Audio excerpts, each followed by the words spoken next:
Bien, Monsieur le Président, Mesdames et Messieurs, chers amis, j'essaierai de faire quelques commentaires pour essayer de répondre à la question qui est posée par les organisateurs, c'est-à-dire en quoi, dans mon cas, la Commission européenne et l'Union européenne contribuent à organiser, structurer, il est indiqué le continent, mais une partie du continent, et aussi comment cette marche politique d'intégration européenne peut contribuer à la gouvernance internationale, à la gouvernance mondiale.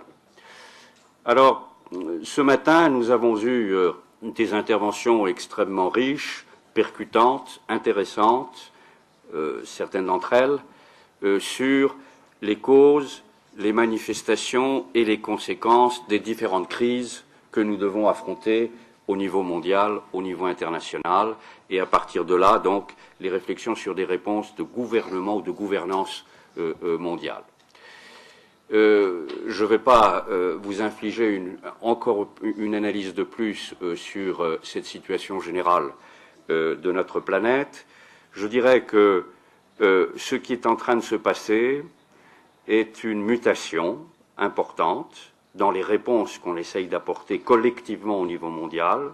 Je ne sais pas si cette mutation nous conduira à un changement de paradigme, comme certains l'ont présenté ce matin, dans la façon de se développer, dans la façon de se gouverner, dans la façon de coopérer, dans la façon de dialoguer. L'avenir nous le dira. Je ne sais pas si nous nous limiterons à un rafistolage d'un système international vacillant et d'un système international qui n'a pas pu répondre à certaines manifestations de pratiques financières et économiques désastreuses. Quoi qu'il en soit, il est évident que nous avons affaire tous collectivement à une série de menaces globales qui ne peuvent avoir de réponse que globale. Menace de la crise financière, menace de la crise économique, menace de la crise sociale, grand danger sur le plan de la situation de l'environnement dans notre planète, danger de la prolifération des armes nucléaires et du contrôle des armes à destruction massive, danger de l'émergence d'un certain nombre de non-states, danger évidemment aussi de la prolifération et du développement des organisations criminelles et terroristes. Donc, là-dessus, je pense qu'il y a aujourd'hui un assez grand consensus en matière. Autre consensus, c'est à ces menaces globales et la nécessité d'une réponse globale, le fait que plus aucune force hégémonique ne peut assurer aujourd'hui le leadership des réponses politiques, économiques, à ces différentes manifestations de difficultés que nous avons. Il était intéressant d'écouter le représentant chinois ce matin, qui ne souhaitait pas un G2, qui s'inscrivait dans une stratégie de multipolarité. J'étais la semaine dernière au sommet Union européenne-Chine à Prague et le Premier ministre chinois disait avec force qu'il était partisan en tant que Chinois d'un approfondissement de l'intégration européenne comme Europe, pôle aussi de ce monde multipolaire pour participer à la solution d'un certain nombre de ces difficultés. De la même façon, nous avons reçu à Bruxelles, il y a un mois et demi, Madame Hillary Clinton, et c'est clair que le discours prononcé par le secrétaire d'État américain changeait beaucoup de ce que nous avions entendu les années antérieures avec l'administration Bush, et que l'administration américaine était dans un mode d'écoute à essayer de trouver ensemble des solutions à un certain nombre de ces menaces existantes. Donc, réponse globale à des menaces globales, nécessité de constituer un pôle de différentes puissances qui puissent répondre à cela, en plus avec la réalité d'une émergence claire d'un certain nombre de pays, l'apparition d'un certain nombre de pays émergents, qui sont évidemment, on l'a dit, la Chine, mais aussi l'Inde, mais aussi le Brésil, mais aussi l'Afrique du Sud, qui, dans le contexte actuel de la crise financière et de la responsabilité qu'a pris le G20 d'essayer de réguler quelque peu ce capitalisme dans lequel nous vivons, évidemment, ces pays sont maintenant installés dans certaines structures de concertation, ils vont pas lâcher. Hein. Souvenons-nous tout de même, ça a été dit ce matin, mais je voudrais le répéter, que l'Union européenne, avec ses 500 millions de citoyens, représente quelques 8% de la population mondiale. Donc on est loin de l'hégémonie des forces occidentales pour faire face aux défis qui sont les nôtres. Alors ce que je voudrais vous dire en quelques mots, c'est pourquoi nous pensons que l'Europe, l'Union européenne, peut être un facteur, peut-être un acteur qui peut contribuer à façonnement de ce nouvel ordre mondial. Hein. Je vois trois raisons essentielles, hein, des justifications et des raisons pour lesquelles l'Europe peut être un acteur dans ce monde multipolaire pour façonner ce nouvel ordre mondial. D'abord parce que l'Union européenne, en tant que telle, est devenue un acteur global sur le plan international. 60 ans de processus d'intégration européenne ont fait que l'Union européenne est aujourd'hui un acteur incontournable, reconnu, je le disais un instant, par la Chine et par beaucoup d'autres. Nous sommes la première puissance commerciale du monde. Donc, et nous savons l'importance que le commerce peut avoir dans les éléments de gouvernance mondiale. Notre ami Pascal Lamy était d'une clarté, comme d'habitude, limpide, quand il parle sur le rôle du commerce dans la gouvernance mondiale et dans un ordre international un peu différent. Donc, comme première puissance commerciale qui négocie en tant qu'Union européenne à la place de tous les États membres, il est évident que nous avons des responsabilités et nous avons un certain rôle à jouer. Je dirais aussi que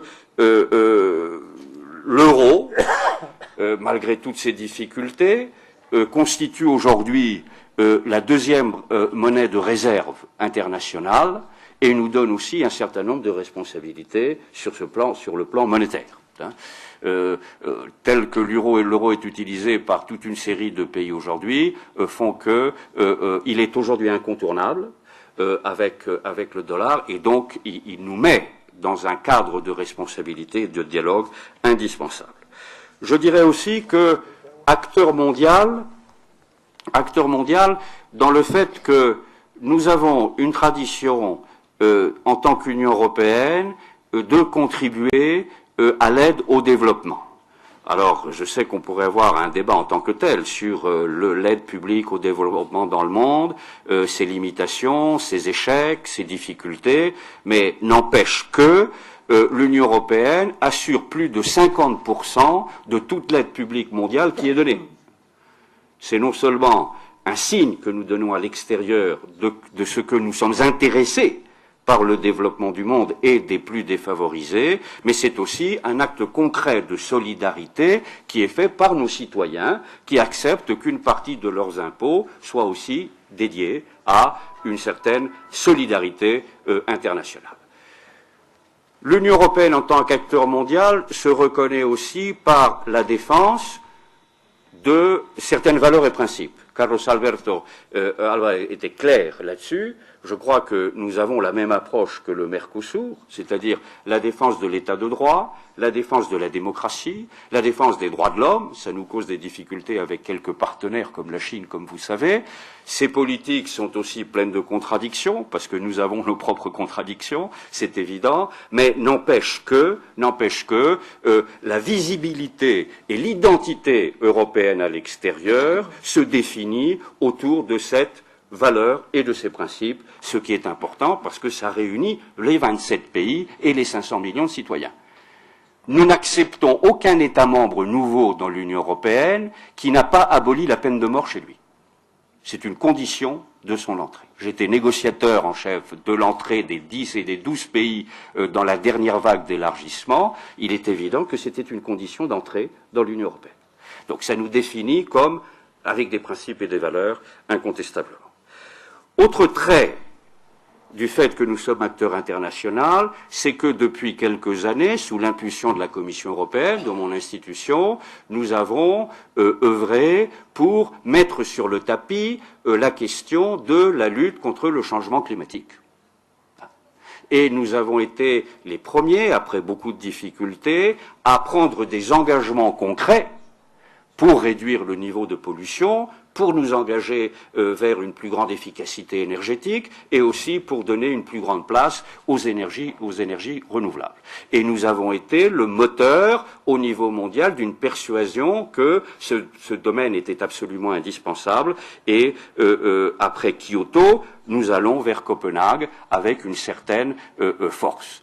Là aussi, nous nous réjouissons que la position du président Obama n'est pas la même que celle de l'administration Bush, et qu'il y a une prise de conscience aux États-Unis aussi maintenant d'aller dans ce sens, tant mieux, et nous nous réjouissons que maintenant ce dialogue de changement climatique est tout à fait haut dans l'agenda de nos discussions. Lors de notre réunion avec les Chinois la semaine dernière, lors de notre sommet, le changement climatique faisait partie des trois thèmes dans l'agenda qui étaient à l'ordre du jour parmi les plus importants. Donc là aussi, je crois que nous avons un rôle et comme acteurs vis-à-vis d'un certain nombre d'objectifs. Je dirais aussi sur cette notion d'acteur global, le fait que sous la présidence française dynamique, ça a été dit ce matin, il y a eu une poussée de l'Union européenne en tant que telle pour convoquer la première réunion du G20 à New York. Le président Sarkozy et le président Barroso se sont rendus c'était l'été dernier à Camp David et ont convaincu avec des arguments forts le président Bush de convoquer cette réunion. Donc là aussi, sur l'appréhension de la crise financière et de ses solutions, l'Europe a existé en tant que telle. Elle a été très active dans l'organisation des réunions de Washington et de Londres, et elle a pris un certain nombre d'engagements d'ailleurs.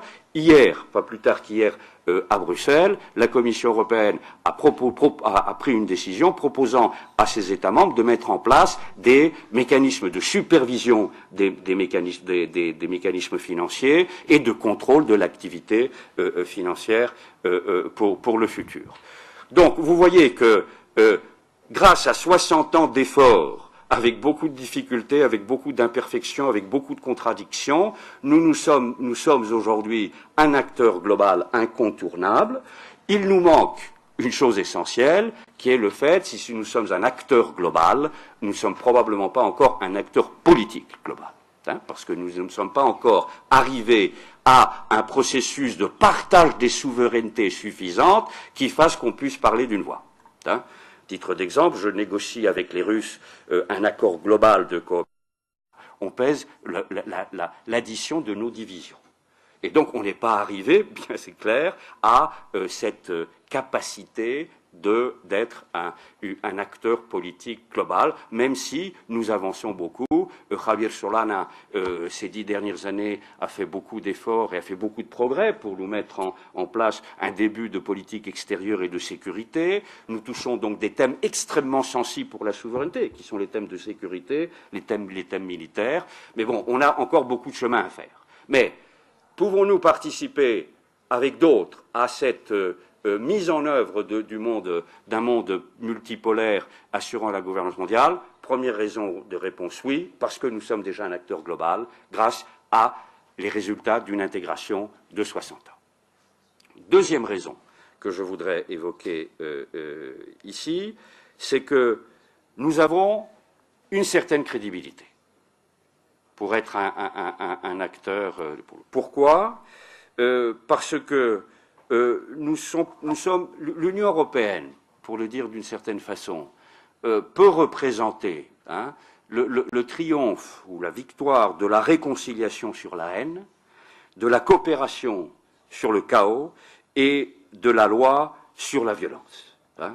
Pour reprendre l'exemple chinois, je me souviens Premier voyage que j'avais fait il y a 5 ans en Chine avec le président Barroso, et le président avait été reçu par le président chinois, M. Hu Jintao, et M. Hu Jintao nous avait dit que, pour lui, l'un des 2 ou 3 plus grands événements positifs qui étaient apparus sur la planète au XXe siècle était la capacité de l'Europe d'oublier ses divisions, ses querelles, ses violences, et de proposer un processus qui écarte la guerre entre nous et nous mette dans une dynamique de prospérité, de sécurité et de paix. Hein. Donc, tout ça, c'est pas développé par hasard. Elle est le résultat d'un processus d'intégration particulier qui fait que, d'un certain point de vue, nous sommes un laboratoire de la mondialisation. Nous avons des mécanismes d'émergence du consensus avec 27 pays, peut-être demain plus. C'est pas simple, c'est difficile, mais qu'à un cas, on arrive à avancer dans différentes matières. Il y a des conseils des ministres spécialisés, il y a des groupes de travail, il y a un échange constant des 27 administrations et des institutions communautaires qui est là, qui est incontestablement un mécanisme, non pas imposé, je suis bien d'accord avec Carlos Alberto Álvarez, à tout le monde, mais qui peut être un élément de référence quelque part. De la même façon, un effort énorme a été fait sur l'intégration à ce processus des autorités et des acteurs régionaux et locaux. Du jour où nous avons mis en place une politique de solidarité interne et de cohésion économique et sociale, il est évident que ces acteurs ont joué un rôle important. C'était le génie de Jacques Delors, qui a voulu le marché intérieur et qui l'a fait, mais en même temps, il voulait qu'il y ait des compensations à cette concurrence accrue par des mécanismes de solidarité. L'Union européenne n'est pas seulement un hypermarché, elle est un espace politique de croissance, à la crise à part, mais aussi de solidarité importante. Nous avons des mécanismes contraignants de décision et des décisions juridiques qui s'imposent à tous avec une course de justice supranationale. Ceci est très très important dans le processus supranational qui impose ces décisions. Donc, acteur global, laboratoire, si je peux me permettre cette expression, d'une certaine globalisation maîtrisée. Et troisième élément que je voudrais indiquer, c'est évidemment l'option stratégique, politique, incontestable d'un appui au multilatéralisme qui est pour nous l'élément essentiel de la gouvernance mondiale. Ça a été répété, c'est redit, c'est accepté par les 27 pays. Là encore, on a nos propres contradictions entre ce qui se dit dans les beaux discours et ce qui se fait. Mais disons, bon voilà, on est dans une réalité humaine avec ses faiblesses et parfois ses défauts énormes. Mais n'empêche que nous croyons fermement que l'Organisation des Nations Unies, qui s'appuie sur la légitimité unique, lui confère son caractère mondial et que nous devons jouer de façon forte cette carte, même si ça n'empêche pas que nous ayons une participation forte dans d'autres forums tels que les G8 ou les G20. Tout ça n'est pas contradictoire, mais elle est tout à fait essentielle. Et c'est dans ce cadre-là que on essaye de contribuer et d'être présent à un débat ouvert et constructif sur la réforme des Nations Unies, qui est tout à fait essentielle. Est-ce que nous arriverons à imposer une réforme qui nous mette vers un multilatéralisme plus efficace pour répondre mieux aux menaces et aux défis qui sont les nôtres, ou pas? Le multilatéralisme joue gros, si je peux me permettre cette expression, joue gros dans les prochaines années. Est-ce qu'on va faire les réformes nécessaires pour imposer l'efficacité, ou est-ce qu'on va remettre en cause par des poussées nationalistes, des poussées populistes, des poussées hégémoniques, des poussées de désordre, cet édifice qui est quand même tout à fait essentiel et nécessaire. Donc voilà les 3 raisons pour lesquelles je crois, Monsieur le Président, nous pensons que l'Europe peut jouer un rôle, pas un rôle d'imposition. Nous avons compris, après les horreurs que nous avons provoquées dans le monde, nous sommes les responsables quand même de deux réalités qui ont été très dures pour l'humanité, qu'est le nazisme et le communisme, au XXe siècle. Et nous avons connu entre nous les guerres les plus horribles qui aient pu exister. Donc nous ne sommes pas là pour donner des leçons.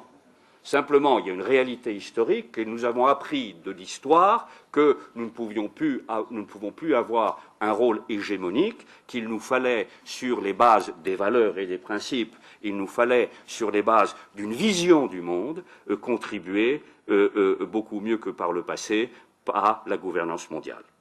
C'est dans le péché, parfois, que l'on apprend qu'on a le salut, et l'histoire de ces 60 années n'est pas mauvaise. Je dirais un mot, pour terminer, sur le fait que cette expérience accumulée d'intégration, nous essayons, dans le cadre proche de nos voisins, de le perpétuer, de le développer. C'est ainsi que nous avons une politique de voisinage qui, au sud, se consolide avec l'Union pour la Méditerranée, le processus de Barcelone antérieurement, et qui vise à apporter un rapprochement réglementaire de région à région. Nous connaissons dans le sud des difficultés énormes qui est due à la guerre entre Israël et les pays arabes et la Palestine en particulier. Ceci plombe toute possibilité d'avancer pour le moment. Je pense que tant qu'on n'aura pas réglé ce conflit militaire et cette confrontation de guerre, il y aura peu de chances que l'on fasse des progrès considérables sur le plan de région à région. Néanmoins, cette politique de voisinage que nous avons nous permet d'avancer avec chacun des partenaires en fonction de l'ambition de ce partenaire. Avec le Maroc, pays ici, nous avons négocié, il y a peu de temps, un statut avancé qui nous met très loin par rapport aux accords d'association normaux vers un rapprochement très important, réglementaire, dans beaucoup de domaines et politiques. Nous sommes avancés avec la Jordanie, nous commençons à peine maintenant des négociations avec la Libye. Vous voyez, il y a différentes choses. Mais disons que là aussi, nous avons une approche qui est un peu de laboratoire de coopération sur un niveau égal pour arriver à créer avec nos voisins cet espace de sécurité, de paix et de stabilité qui est indispensable. La même chose avec l'Est. J'étais il y a 15 jours à la réunion à Prague pour le lancement de l'Eastern Partnership, nos relations avec les pays de l'Est de l'Union, anciennes pour la plupart États à l'intérieur de l'Union soviétique, l'Ukraine et le Sud-Caucase, la Géorgie, l'Azerbaïdjan, la Moldavie et j'en oublie un, l'Azerbaïdjan, la Géorgie, l'Arménie, pardon, excusez-moi, l'Arménie, où nous mettons en place petit à petit non seulement des accords bilatéraux, mais des plateformes de discussion de région à région. Donc voilà. Au-delà, nous appuyons et nous aidons modestement les expériences d'intégration régionale qui sont indispensables pour consolider ce monde multipolaire. Carlos Alberto Álvarez a parlé du Mercosur. Nous avons des contacts, nous avons des relations très fortes. Nous poussons à l'intégration en Amérique centrale où nous essayons d'imposer un accord de la région avec l'Union européenne dans un accord d'association. Nous avons moins de succès avec les pays andins, mais nous sommes en train de coopérer d'une façon remarquable avec l'ASEAN, en Asie, qui est aussi une organisation internationale, et avec l'organisation africaine, évidemment, de l'Union africaine, avec lesquelles nous avons des relations extrêmement denses et extrêmement étroites. Voilà, mes chers amis, quelle peut être la perspective de l'Union européenne. En conclusion, Monsieur le Président, je dirais que un fameux poète classique irakien du Xe siècle, Al-Mutanabbi, disait que c'est au milieu de la boue que l'on trouve l'or. Eh ben, on est dans la boue, on l'a vu ce matin, on est dans difficultés réelles, mais je crois que nous sommes engagés pour essayer de consolider ce fragile système international sur des bases de valeurs et de principes qui ont été énoncés. et de proposer, de contribuer de proposer un projet politique mondial qui soit fédérateur. Nous y serons présents et nous essaierons d'être dans l'écoute, mais aussi dans l'affirmation d'un certain nombre de valeurs, de principes et d'expériences qui sont, je crois, bénéfiques pour cette gouvernance mondiale. Merci, Monsieur le Président.